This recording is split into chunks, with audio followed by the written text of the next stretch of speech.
Hello student, welcome back to my channel Akhil math classes. तो बच्चों, अब हम स्टार्ट करने वाले हैं नेक्स्ट जो क्वेश्चन नंबर 20 से शुरू करने वाले हैं हम। ओके, तो चलो स्टार्ट करते हैं इस वीडियो को।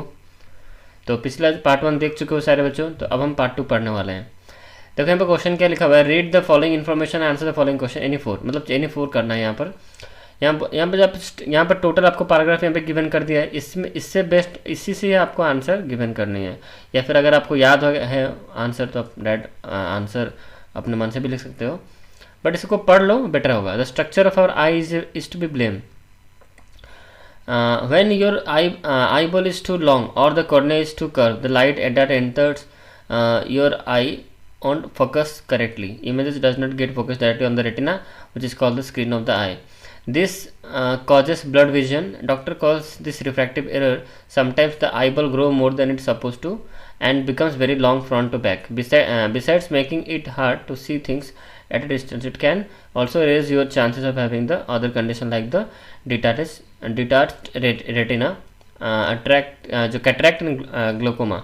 Eyes have a unique property of persistence of vision. Also, they can see it at a varying distance. Your eyes usually stop changing after your teenage years, but not always. The eye defects have been rising at an alarming rate in the recent years. If you notice the changes in your vision, get your eye checked. See your doctors every year. तो यहाँ पर पहला question लिखा है, colour sensitive cones are present कहाँ पर होता है, कलर सेंसिटिव कोन्स कहाँ पर होता है। इसका आंसर है बच्चों रेटिना।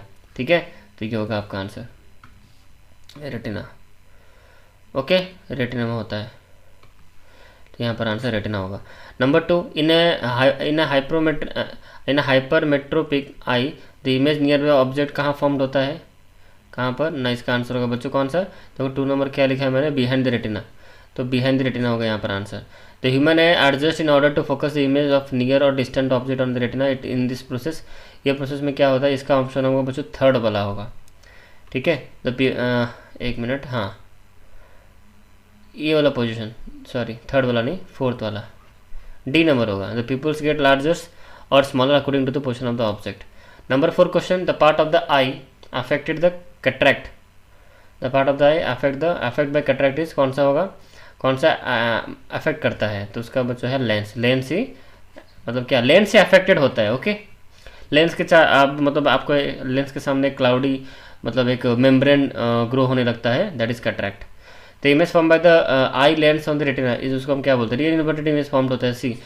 ओके, समझ में आ गया। चलो आगे बढ़ते हैं क्वेश्चन नंबर 21 पे।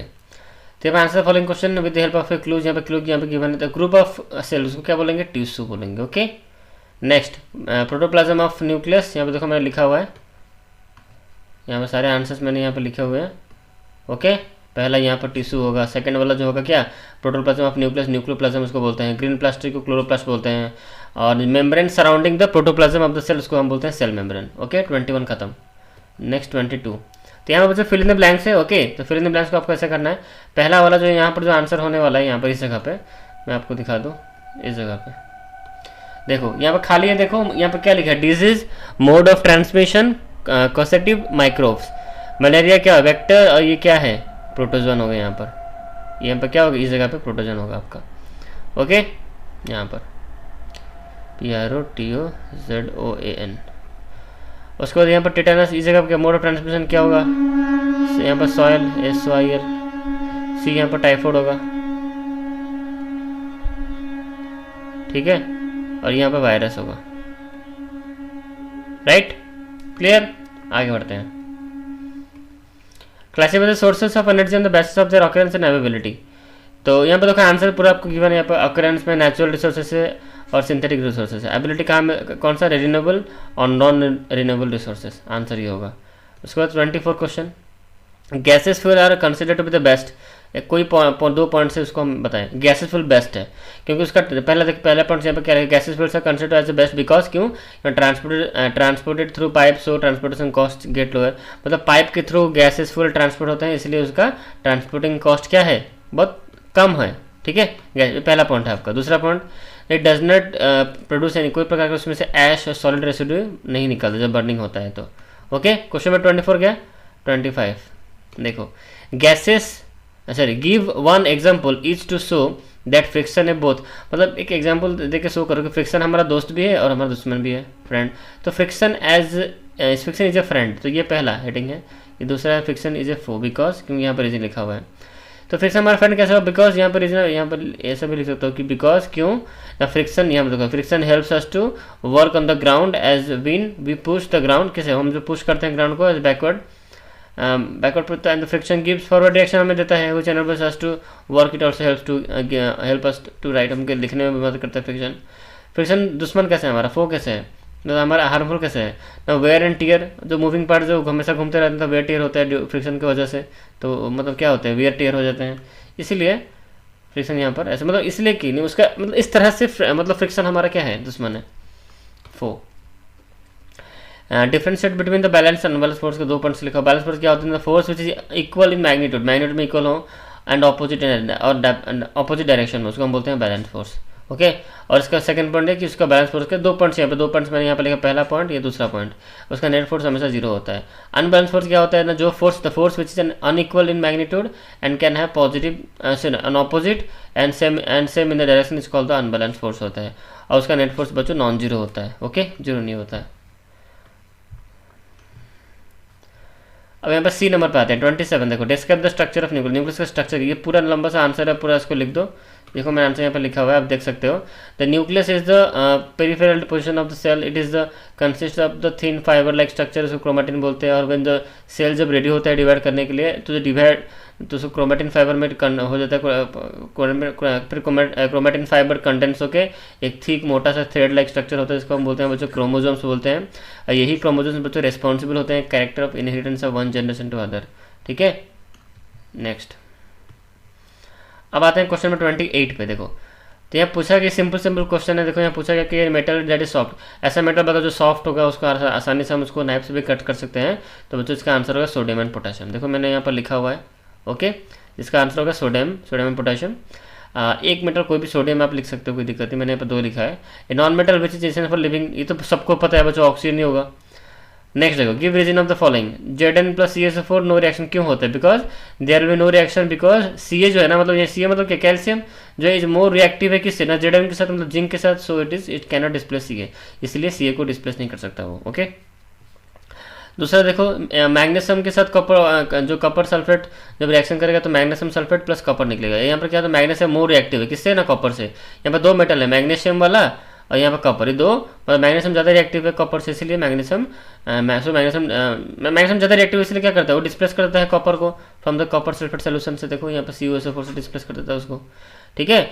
CuSO4 था, ठीक है, जैसे ही Mg आता है ना, तो Mg क्या करता है, Cu को हटा के SO4 की जगह खुद Mg चलाता है, और Cu को मतलब कॉपर को बाहर रख देता है, तो मतलब Mg ताकतवर है, मतलब मोर रिएक्टिव है, ओके। 28 खत्म, फिर आ जाते हैं 29 पे। देखो यहाँ पर डिफरेंट क्वेश्चन, यहाँ पर 6 क्वेश्चन गिवन है, आपको यहाँ पर आंसर देना है। पहला question, the substance secreted by the sebaceous gland, कौन सा, सेबम उसको बोलते हैं। The hormones which develop secondary sexual character in the boys, उसको हम बोलते हैं टेस्टोस्टेरोन। XY जो क्रोमोसोम्स होते हैं उसको बोलते हैं सेक्स हार्मोन्स है ये। The hormone secreted by the pancreas, insulin. The terms used for the first occurrence of menstruation at puberty, इसको बोलते हैं menarche. The part of the female reproductive system where the lining of the blood vessel set of its fertilization does not occur, यहाँ पे नहीं होता है, यहाँ पे यूट्रस बोलते हैं इसको, ओके। आगे बढ़ते हैं 30, नेम एनी 2 वैरायटी, 2 वैरायटी का कोल का 2 वैरायटी बोलो, और इसका why does various varieties of coal differ from each other, क्यों अलग अलग होते हैं। तो 2 वैरायटी के पीट यहाँ पर लिखे bituminous, variety of coal differ क्यों होते हैं ना, from due to the 2 different carbon content and उनके यूजेस से, इसलिए डिफरेंट। यहाँ पर आंसर लिखा हुआ देख सकते हो आप 30 नंबर, ओके। आगे बढ़े 31 पे आओ, 1 मिनट, यहाँ पर देखो, यहाँ पर क्वेश्चन क्या लिखा है, explain the 3 zones of lighted candle flame on the basis of its colour and temperature. तो इनर मोस्ट जोन एक होता है, middle zone of luminous zone होता है, एक होता है बट बच्चों आउटर मोस्ट जोन होता है। तो जो इनर मोस्ट जोन होता है वो क्या होता है, मतलब वो मतलब किस तरह का होता है, it is black in colour होता है। उसके बाद it is the coldest part of the flame. Middle zone और ल्यूमिनस जोन के it is yellow in colour और it is hotter than the innermost zone और इट्स मॉडरेटली थोड़ा hot होता है। आउटर मोस्ट जो ब्लू इन कलर होता है, it is the hottest part of the candle flame, okay. Question number 31 खत्म। अच्छा अब आ जाते हैं क्वेश्चन नंबर 32 पे। तो write the name of electrodes connected to the positive and negative terminal of the battery during the following application. तो electrodes of copper, ये best question है, सबसे अच्छा क्वेश्चन है। दो यहाँ पर इलेक्ट्रोड कौन है, दो ग्रेफाइट पेंसिल जो थे वो इलेक्ट्रोड से। B electroplating of copper on zinc, तो यहाँ पर एनोड कॉपर और कैथोड होगा zinc rod. Electrode refining of copper, ठीक है, तो anode in the impure rod, cathode pure rod में होगा। क्लियर। अब बच्चों ये जो क्वेश्चन है ना, ये सेक्शन 33 का है, और इसके बाद आई थिंक 34, आई थिंक, एक मिनट बच्चों, इसके बाद सेक्शन डी शुरू हो जाएगा। ये लास्ट क्वेश्चन बचा है, देखो। Explain its why difficult to cut the cloth using a pair of scissor with a blunt, क्यों ऐसा दिक्कत। तो पहला देखो, यहाँ पे दो आपको यहाँ पे दो पॉइंट देखो, मैंने जो भी लिखा है पॉइंट वाइज लिखा है। Pressure is inversely proportional to the square of the surface area, ये the blunt knife have more area, so the pressure of the cloth is less, therefore it is difficult to cut the cloth with the blunt knife. Okay, समझ में आ रहा है। Next B number, we know that there is a huge amount of atmosphere pressure on us, but हमें feel नहीं होता, क्यों। We do not feel the huge atmosphere pressure on us because, क्योंकि रीजन यहाँ पे लिखा देखो, there is also pressure inside our body, हमें बॉडी के अंदर भी प्रेशर होता है which equivalent to the atmosphere pressure. ये pressure, this pressure inside our body cancel the effect of pressure of atmosphere which help us to for getting us crust. Okay, C number, deep sea divers wear special design suit, as in liquid the pressure increases with the depth, the pressure is very high due to the depth of the water, so the special suit protect them from the extreme pressure of the water। तो यहाँ पर सारे answers लिखे हैं point wise, आप यहाँ पर देख सकते हो। सब कुछ आंसर आपको समझ में आ गया बच्चों।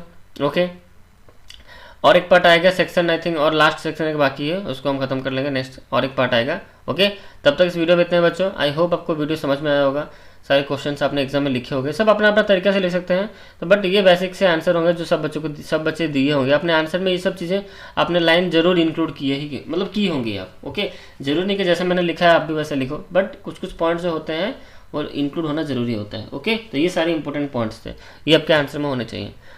तो ओके बच्चों, मिलते हैं नेक्स्ट वीडियो में, और एक पार्ट इसका बनेगा। ओके, तब तक इस वीडियो में इतना ही, चलो बाय।